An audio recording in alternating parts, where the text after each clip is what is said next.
The stars looked different from the bridge of the Iron Will. Captain Jake Morrison had seen combat on 3 continents and 2 moons, but nothing prepared him for this moment. The massive alien ship hung in space before them, gleaming like a crystal cathedral against the black void.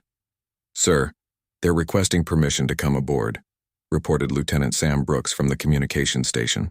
His young face showed the same mixture of wonder and wariness that Jake felt in his gut. Jake straightened his uniform jacket, the weight of his service ribbons feeling heavier than usual. 22 years in the Marines had taught him to read situations quickly. This one felt like walking into an ambush, except the enemy was offering tea and diplomacy. "Grant permission. Alert Colonel Kane and Admiral Rodriguez that our guests are arriving." The airlock cycled with a soft hiss. Ambassador Zekthar emerged first, towering nearly 8 feet tall with skin that looked like living diamond. Behind him came 2 shorter beings, their movements graceful and unhurried. Jake had read the briefing files, but seeing them in person was different. These creatures had never known war the way humans understood it. "Captain Morrison," Zekthar spoke with a voice like wind chimes, "it is an honor to meet Earth's military representatives. Your species shows remarkable advancement for such a young civilization." Jake shook the alien's offered hand, surprised by its warmth. "Welcome aboard, Ambassador. We're honored by your visit." Colonel Lisa Kane entered the briefing room just as the introductions finished. Her gray eyes swept the aliens with professional assessment. Jake knew that look. Lisa was cataloging every detail, every potential weakness, every tactical consideration. Old habits from Special Forces training died hard. "The Galactic Confederation has monitored Earth's progress with great interest," Zekthar continued, settling into a chair that seemed too small for his frame. "Your technological development has been impressive, though we confess puzzlement at some of your historical records." Admiral Chen Rodriguez joined them, his weathered face betraying nothing. 3 decades in the Navy had taught him the value of silence. He nodded politely and took his seat. "What kind of puzzlement?" Lisa asked, her tone carefully neutral. Zekthar's crystalline features shifted in what might have been confusion. "Your archives speak of massive conflicts involving millions of casualties. Surely these are exaggerated accounts of territorial disputes? No civilized species would engage in such wasteful violence." Jake exchanged glances with Lisa. The alien clearly had no concept of total war. "Our history includes some difficult periods," he said carefully. "Indeed," Zekthar agreed. "But now Earth can join the galactic community and learn proper conflict resolution. The Confederation has maintained peace for over 3,000 years through civilized warfare."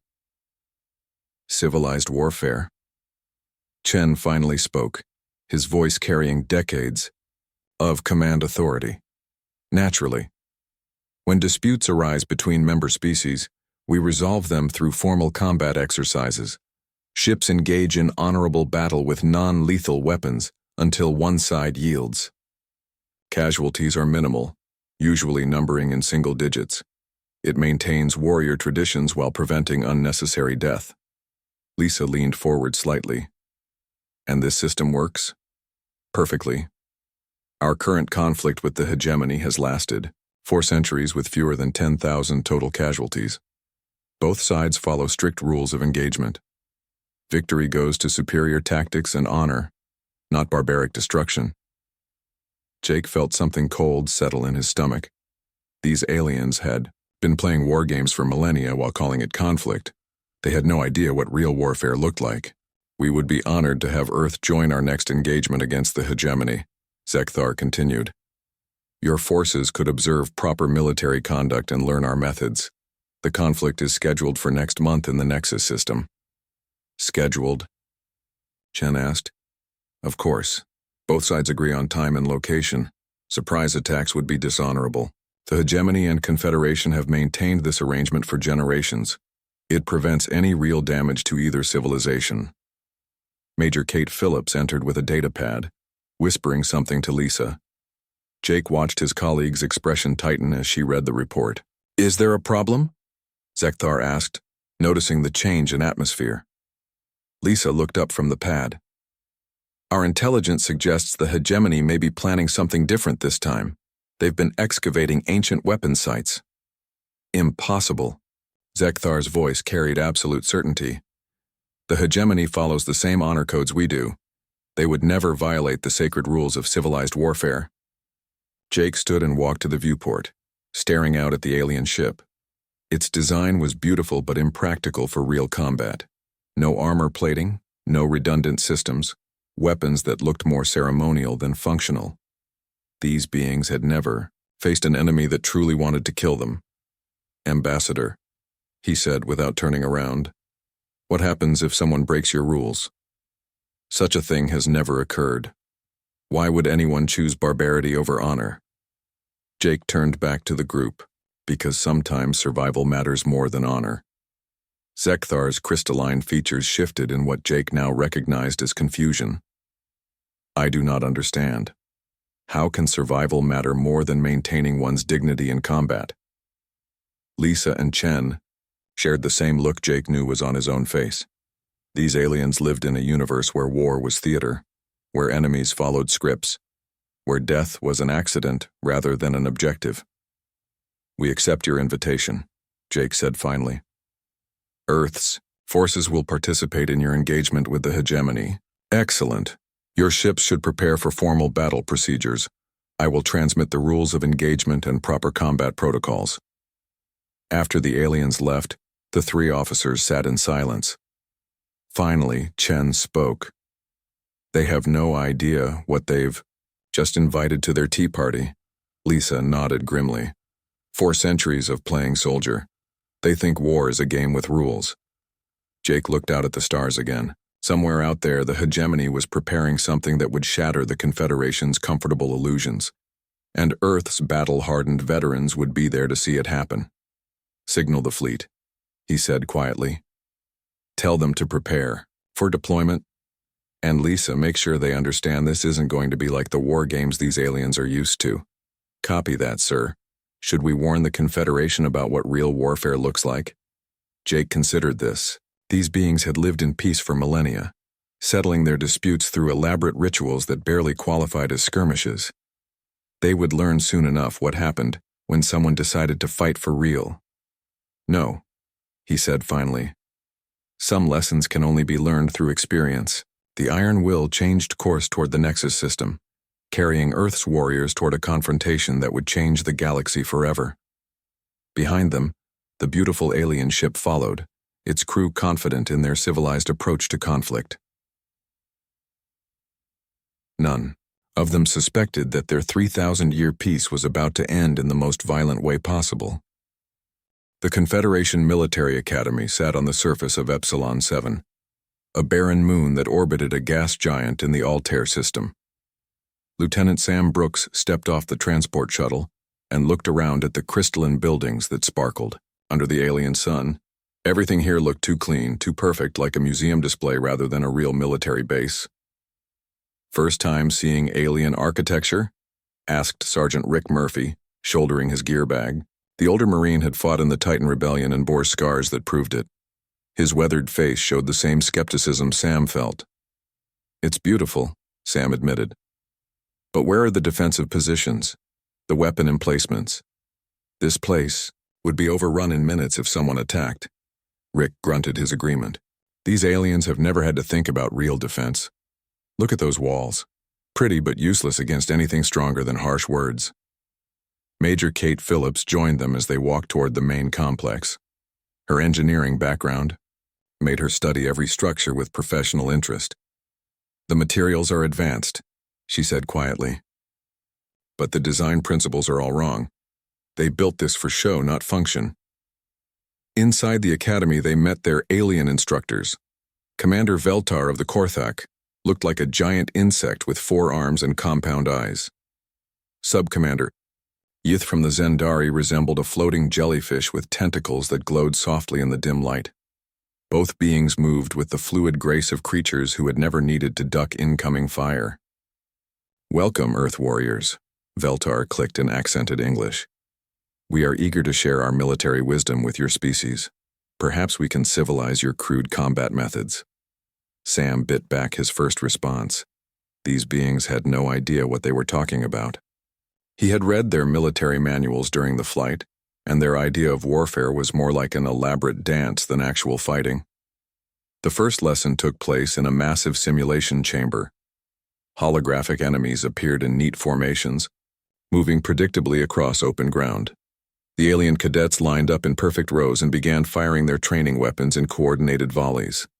"Observe the proper form," Yith floated over to Sam. "See how our warriors maintain dignity even in battle. No wild movements, no undisciplined behavior." Sam watched the simulation unfold. The holographic enemies advanced in straight lines, giving the defenders plenty of time to aim and fire. When struck, they fell dramatically and stayed down. No one tried to flank or take cover or use any kind of tactical thinking. "Sir," Sam raised his hand. "What happens if the enemy doesn't attack? In formation like that?" Veltar's compound eyes focused on him. "Why would they not attack properly? All civilized beings understand correct military procedure. But what if they don't follow your rules?" "Such a thing is impossible. The laws of honorable warfare have been observed for 3 millennia. Sam looked at Rick and Kate. They both wore the same expression of disbelief. These aliens had created a military based on the assumption that their enemies would always fight fair. During the practical exercises, the humans consistently broke what the aliens called proper form.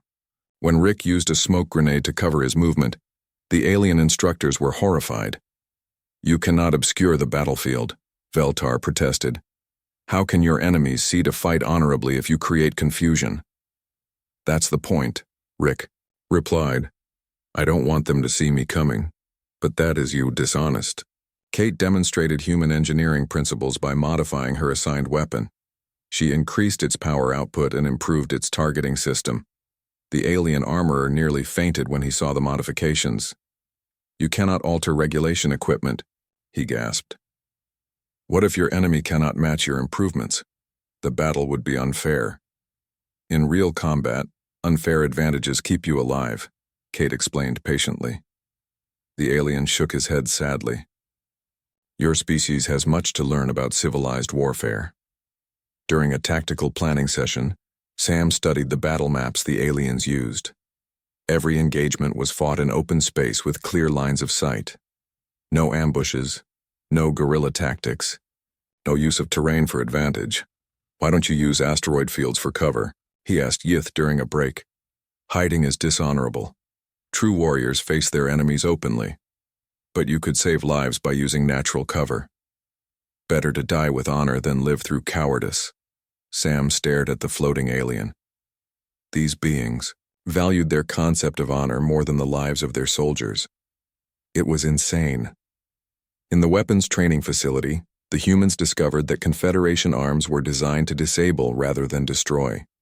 Every gun, every missile, every energy weapon had built-in safety systems that prevented lethal damage. "Your weapons are meant to wound, not kill," Kate asked the armorer. "Naturally, the goal is to defeat the enemy, not exterminate them. We are civilized beings, not monsters." Kate picked up one of the training rifles. It felt solid but wrong somehow, like a toy made to look dangerous without actually being lethal. "What happens if your enemy uses weapons designed to kill?" The armorer looked confused. "Why would anyone build such terrible devices? What honor is there in causing unnecessary death?" That evening, the human officers met in their quarters to discuss what they had learned. The picture was disturbing. "They've been playing at war for so long they forgot what real fighting looks like," Rick said, cleaning his service pistol. The weapon looked crude and brutal next to the elegant alien arms, but Sam knew which one he would rather carry into battle.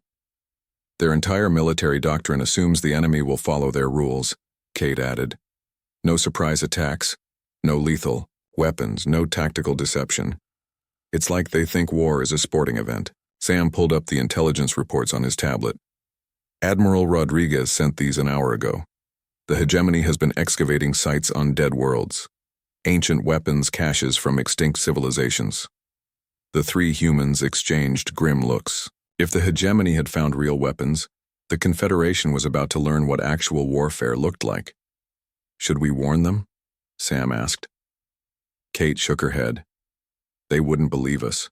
They think we're the barbarians for suggesting that. Enemies might not fight fair. Rick stood and walked to the window, looking out at the Academy's perfectly manicured grounds. In the distance, alien cadets practiced their formation drills under artificial lights. Their movements were precise and beautiful, like a military ballet. Poor bastards, he muttered. They have no idea what's coming. A communication alert chimed on Sam's tablet. New orders from Earth Command. All human personnel were to complete their training as quickly as possible and report to the Nexus system for the upcoming engagement with the hegemony. Looks like we're going to get front row seats for their education, Kate said grimly. Sam thought about the alien cadets he had met during training, young beings who believed that war was honorable and civilized, that enemies followed rules, that combat was about proving superiority rather than survival. They were about to learn that the universe was far more dangerous than their protected civilization had prepared them for. Outside their window, the alien sun set behind the gas giant, casting long shadows across the Academy grounds. Soon, those shadows would seem like nothing compared to the darkness that was coming for the Confederation's peaceful way of life. The humans began preparing for deployment, knowing that they were about to witness the end of 3,000 years of civilized warfare. And somewhere in the darkness between the stars, ancient weapons were awakening from their long sleep. The Nexus system looked like a graveyard of ancient stars. 3 dying suns cast red light across the asteroid field, where the Confederation and Hegemony fleets had agreed to meet. Captain Ben Parker stood on the bridge of his destroyer Night Hawk, watching the elaborate dance of ships taking their positions. "This is insane," muttered Commander Sue Davis over the comm from her fighter squadron. "They're lining up like parade formations. Any first-year pilot could tear them apart." Ben nodded grimly. The alien fleets arranged themselves in perfect, geometric patterns, each ship exactly where tradition demanded. No screening forces, no scouts, no tactical flexibility. Just 2 walls of ships facing each other across empty space like armies from ancient Earth. "All human vessels maintain position but stay ready," came Admiral Rodriguez's voice over the fleet channel. "Let them start their ceremony. We'll see how long it lasts." The Confederation flagship Glory of Altair hung in the center of their formation, its crystal hull gleaming like a jewel. Ambassador Zekthar's voice broadcast across all frequencies, formally challenging the hegemony to honorable combat according to the ancient laws. The hegemony responded with equal ceremony. Their ships were darker, more angular than the Confederation vessels, but they followed the same ritualistic approach. Commander Thakmor of the hegemony accepted the challenge and began reciting the traditional rules of engagement. Ben watched through his tactical display as both fleets powered up their non-lethal weapons. Energy beams designed to disable engines, not destroy ships. Missiles programmed to damage but not kill. It was like watching children play war with toy guns. "Sensors are picking up something odd," reported Lieutenant Tony Walsh from the science station. "The rear hegemony ships are showing different energy signatures. Different how? Unknown weapon systems. Power levels way beyond anything in our databases." Ben felt ice form in his stomach. "Signal Admiral Rodriguez. Tell him the hegemony brought something new to the party." The battle began with traditional fanfare. Ships exchanged formal challenges, then opened fire with their ceremonial weapons. Bright beams of energy lanced across space, striking shields and armor with careful precision. A few ships reported minor damage and retreated according to protocol. For 20 minutes, the engagement followed 3,000 years of precedent. The Confederation took early advantage, disabling several hegemony vessels with superior tactics. Their crews celebrated each small victory, believing they were winning another glorious contest. Then everything changed. The rear line of hegemony ships suddenly blazed with new energy. Weapons that had slept for eons awakened with terrible hunger. Beams of pure destruction tore through space, striking the Confederation flagship without warning. The glory of Altair simply vanished. One moment it was there, proud and beautiful in the red starlight. The next, it was expanding gas and scattered. Debris silence filled the comm channels. Both fleets hung motionless in space, unable to process what they had just witnessed. "By the ancestors," whispered Commander Davis. They actually killed them. The ancient weapons fired again. Another Confederation cruiser died in seconds, its hull peeling away like paper. Then another. The carefully ordered battle formation collapsed into chaos as alien crews realized their 3,000-year peace was ending. Confederation ships tried to retreat, but their enemies pressed forward, with new hunger. The hegemony had tasted real victory, real destruction, and they wanted more. Their ancient weapons reached out across space, turning proud vessels into funeral pyres. Confederation fleet to all vessels, came a panicked voice over the emergency channel. Request immediate assistance. We are taking massive casualties. Repeat, we are dying out here. Ben looked at his crew. They were all veterans of real wars, real battles where death was always one mistake away. They knew what combat looked like when someone decided to fight for real. Admiral Rodriguez to all human vessels. The fleet commander's voice cut through the chaos. Weapons free. Show them how Earth fights. Ben felt something shift in his chest. For months, they had watched aliens play at warfare, following rules that meant nothing when survival was at stake. Now the training wheels were off. All stations, battle stations. Tony, give me full power to weapons and engines. Sue, take your fighters and hit their flanks.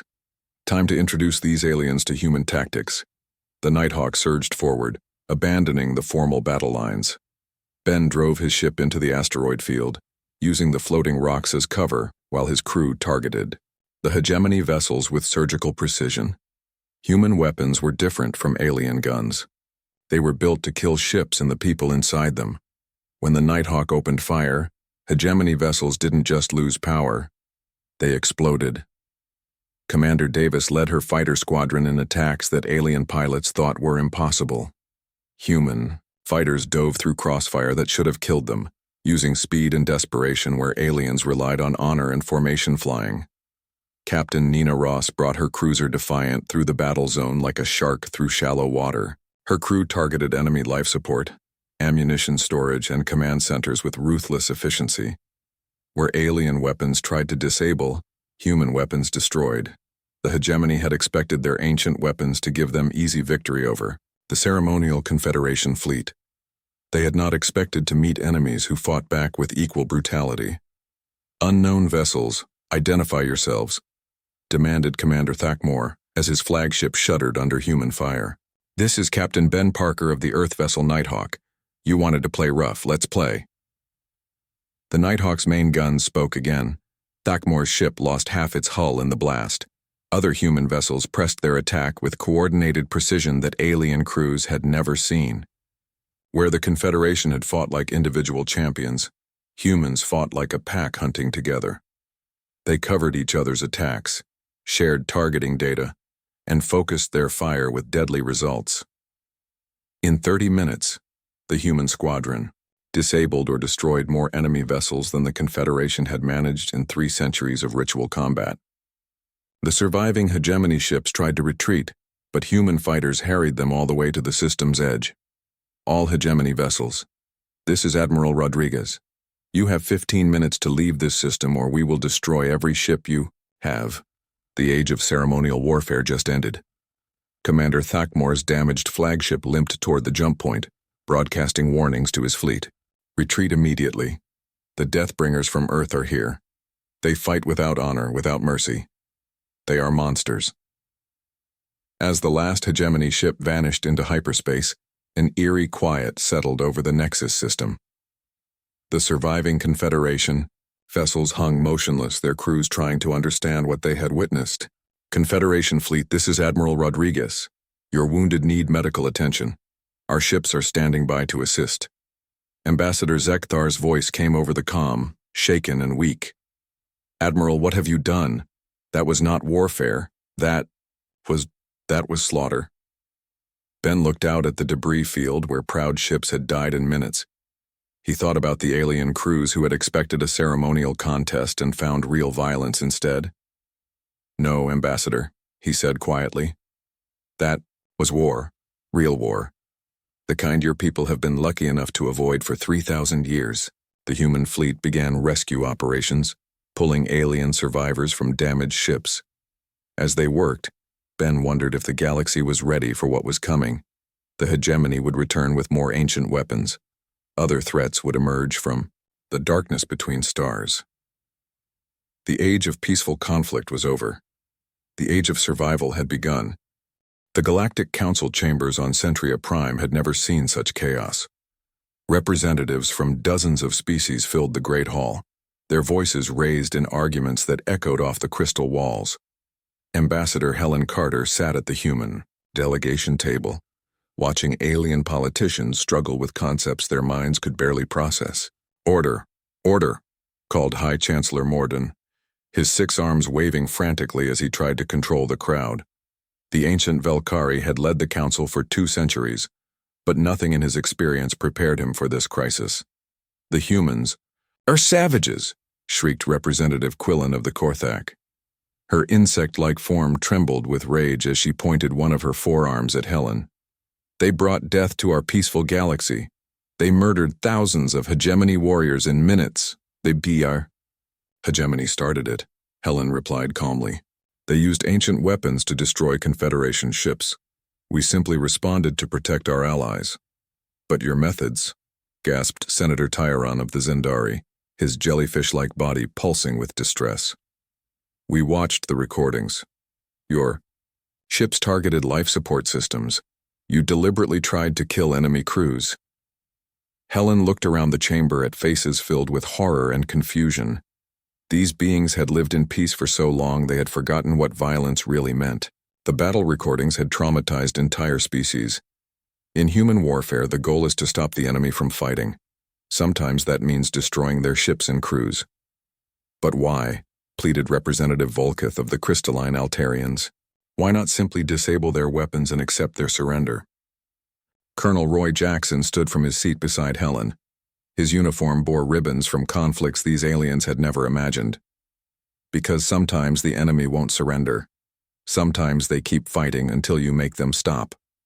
"We do not understand," admitted Chancellor Morden. "For 3 millennia, when one side gained advantage, the other yielded gracefully. This concept of fighting to the death is alien to us." Dr. Amy Stone, the human psychologist, activated her presentation display. Images filled the chamber showing alien crew members from the battle. Many sat in corners staring at nothing. Others trembled uncontrollably. Some had stopped speaking entirely. "Your people are suffering from what we call post-traumatic stress disorder," Amy explained gently. "They witnessed violence their minds weren't prepared to process. Many Confederation survivors can't sleep without seeing those ships explode." "Our healers have never encountered such symptoms," whispered Medical Director Yethmol. "These warriors were perfectly healthy before the battle. Now they act like their minds are broken." "War breaks minds," Colonel Jackson said bluntly. "On no. Earth, we've learned to prepare soldiers for psychological trauma. Your people went into battle thinking it was a game." Representative Quillen's compound eyes focused on Helen with obvious hatred. "You should be expelled from the galaxy. Your species is too dangerous to exist among civilized beings." "Dangerous to whom?" Helen asked. "We defended your allies when they were being slaughtered. The hegemony used weapons designed to kill, not disable.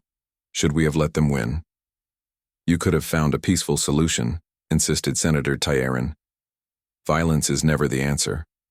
Helen stood slowly, her patience wearing thin. Ambassador Zekthar's ship was destroyed with all hands in the first salvo. The hegemony killed 3,000 Confederation crew members in 30 seconds.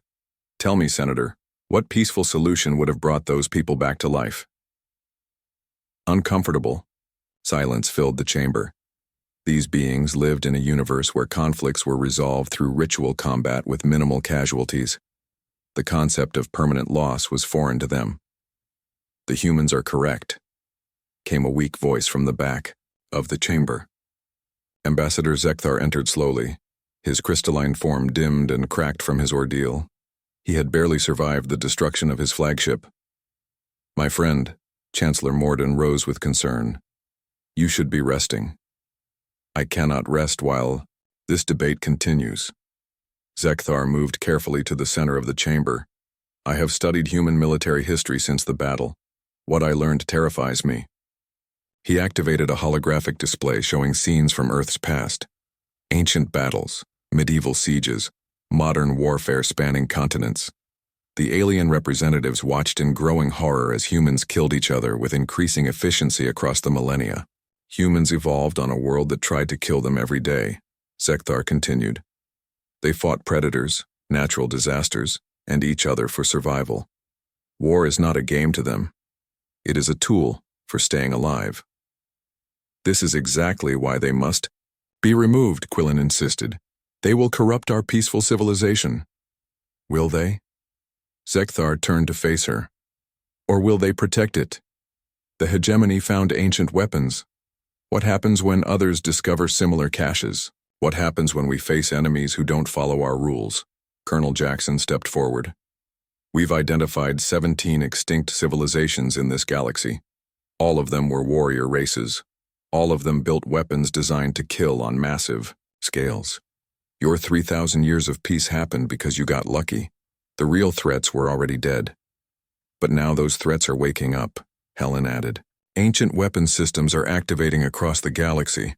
Automated defenses that don't care about your rules of engagement. The universe is more dangerous than you realized. Dr. Stone brought up new data on her display. We've identified 3 more archaeological sites where ancient weapons have been disturbed. Each one contains technology capable of destroying entire fleets. The question isn't whether humanity is too violent for your civilization, Helen said, looking around the chamber. The question is whether you can survive without us. Representative Volkith's crystalline form shimmered with uncertainty. What are you proposing? Training, Colonel Jackson replied. Let us teach your military forces how to fight real battles. Not ceremonial contests, but actual warfare against enemies who want you dead. You want to corrupt our warriors with your savage methods, Quillen accused. I want to keep them alive, Jackson shot back. Your ceremonial warfare is beautiful, but it won't stop ancient war machines or enemies with stolen weapons. Ambassador Zekthar spoke again, his voice carrying the weight of his recent trauma. I watched proud ships die in seconds because we weren't prepared for real violence. I saw crews panic because they had never faced an enemy who truly wanted to kill them. The humans saved what remained of our fleet. Chancellor Mordun looked around the chamber at the divided representatives. Some species demanded humanity's expulsion. Others recognized the brutal logic of the situation. The Council will vote, he announced. All in favor of accepting human military training for Confederation forces? The vote was close. 7 species voted yes, 6 voted no, and 4 abstained. By the narrowest margin, the galaxy chose survival over innocence. The motion passes, Mordun declared. May the ancestors forgive us for what we are about to become. As the session ended, Helen gathered her documents while alien representatives filed out in small groups. Many looked at her with fear, others with grudging respect. A few approached her delegation table. Ambassador Carter, said Medical Director Yethmol quietly, our wounded warriors, the ones with broken minds. Can your people help them heal? Helen nodded. We've been treating combat trauma for centuries. We can teach your healers what we know. After the chamber emptied, Helen stood alone with her colleagues. Through the great windows, she could see the capital city of Centria Prime spreading to the horizon. Beautiful spires reached toward alien stars, built by beings who had never known the fear of war. Think we made the right choice? Dr. Stone asked. Helen looked out at the peaceful city one more time. Soon, human instructors would arrive to teach alien soldiers how to kill efficiently. The galaxy's 3,000-year age of innocence was ending. Ask me in 10 years, she said quietly, when we see what we've created. 6 months after the Nexus system battle, the galaxy looked different. Admiral Sarah Chang stood on the observation deck of the Joint Training Facility orbiting Kepler 442b, watching human instructors work with alien recruits in the void below. The sight still amazed her. A Korthak fighter pilot practiced evasive maneuvers alongside a human veteran, their ships weaving through asteroid fields at speeds that would have terrified the old Confederation military. Below them, a mixed squad of Zendarian Marines conducted boarding exercises on a derelict freighter. Hard to believe how fast they're learning, said Colonel Ted Hayes, joining Sarah at the viewport. His weathered face showed pride mixed with concern as he watched his students. That Altarian squad just completed a simulated assault that would have impressed my old unit. Sarah nodded, but worry clouded her expression. Maybe they're learning too fast. Did you see the psychological evaluation reports from Dr. Stone? Ted's expression darkened. 40% showing signs of aggressive behavior modification. 20% developing what she calls predatory thinking patterns. The Zendari are having the worst time adjusting. Through the viewport, they watched a group of crystalline Altarian recruits practice close combat techniques. Their movements had lost the flowing grace that once defined their species.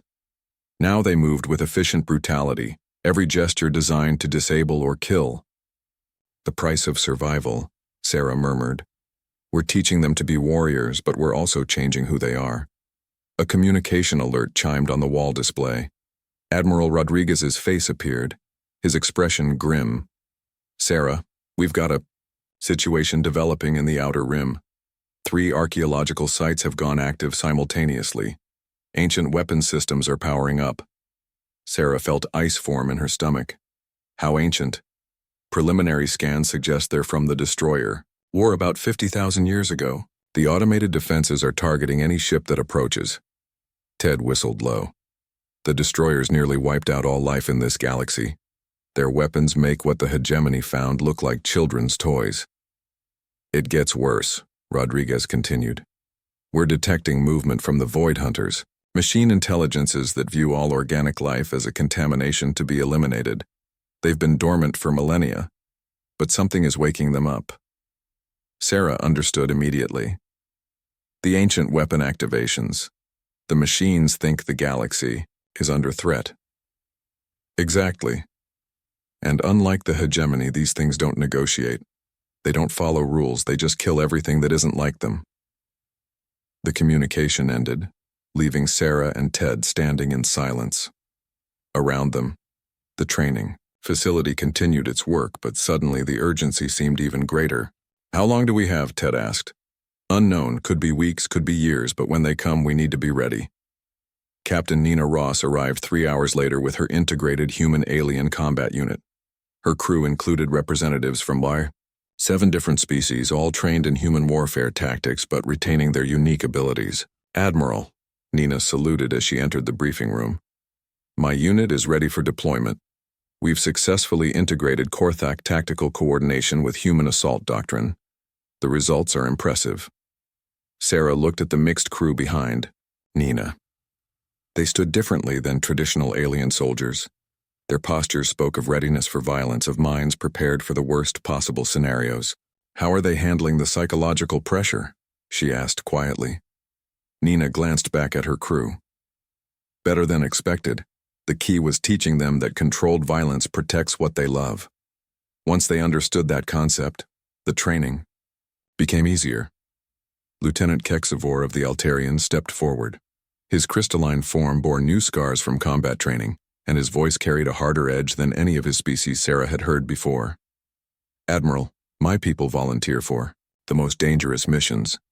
We understand now that our beautiful civilization exists only because others are willing to fight for it. Sarah studied the young alien officer. 6 months ago, he had been a poet and philosopher. Now he was a warrior who could kill with crystal-sharp efficiency. The transformation troubled her, but she recognized its necessity. The first Void Hunter. Scout ships will arrive within the month, she announced to the assembled officers. They'll probe our defenses before the main fleet arrives. This will be our first real test. The test came sooner than expected. Void Hunter probes entered the system 3 weeks later, their dark ships moving with mechanical precision. Unlike organic crews, they felt no fear, made no mistakes based on emotion, and cared nothing for their own survival. The first engagement took place near the gas giant Theron 5. Captain Ben Parker's destroyer Nighthawk led a mixed squadron against 3 probe ships. The enemy vessels moved with perfect coordination, their weapons striking with mathematical precision. They're adapting to our tactics in real time, Parker reported over the comm. Every maneuver we make, They counter perfectly. Sarah watched the battle from the command center, her heart sinking. Human tactics relied on psychological factors that meant nothing to machines. Fear, confusion, desperation. None of these affected artificial intelligences. Then something unexpected happened. Kexvor's Altarian fighter broke formation and dove directly at the nearest probe ship. Instead of using weapons, he rammed his crystalline hull into the enemy's sensor array. The probe ship faltered, its perfect coordination disrupted. In that moment of confusion, the human vessels pressed their attack. "All units focus fire on the damaged probe," Sarah ordered. "Nina, get your boarding teams ready." What followed was unlike any battle the galaxy had seen. Human, tactical thinking, combined with alien abilities in ways that neither species could achieve alone. Korthak hivemind coordination directed human weapons with perfect precision. Zendari telepaths confused machine targeting systems while human engineers exploited the openings. The probe ships were destroyed, but at a cost. 7 fighters lost, including Kexvor's. The young Altarian had given his life to prove that the galaxy's defenders could adapt faster than their mechanical enemies. In the aftermath, Sarah stood in the memorial chamber where names of the fallen were inscribed in crystalline panels. Kexvor's name joined thousands of others from conflicts across human history. Colonel Hayes found her there an hour later. "The other species are asking for expanded training programs. They want to learn everything we can teach them. Even after seeing the cost? Especially after seeing the cost. They understand now that freedom isn't free." Sarah looked at the memorial walls, thinking about the price of survival. The galaxy was changing, becoming harder and more dangerous. The age of innocence was truly over. "Then we'll teach them," she said finally. "Everything they need to know to survive what's coming." Outside the memorial chamber, mixed crews of humans and aliens continued their training. They moved with deadly purpose, their minds focused on the skills they would need to protect their civilizations. The galaxy had learned that sometimes, to preserve peace, one must be prepared for war. And when it came to war, they now had the best teachers in the universe. In the depths of space, ancient machines continued their slow awakening. But for the first time in 50,000 years, the galaxy was ready to fight back. The lessons of Earth's battle-hardened veterans had spread among the stars, carried by beings who once knew only peace, but now understood the terrible necessity of strength. The universe was vast and dangerous, but it no longer faced that danger alone. Humanity had taught the galaxy how to survive, and together, they would meet whatever came from the darkness between the stars.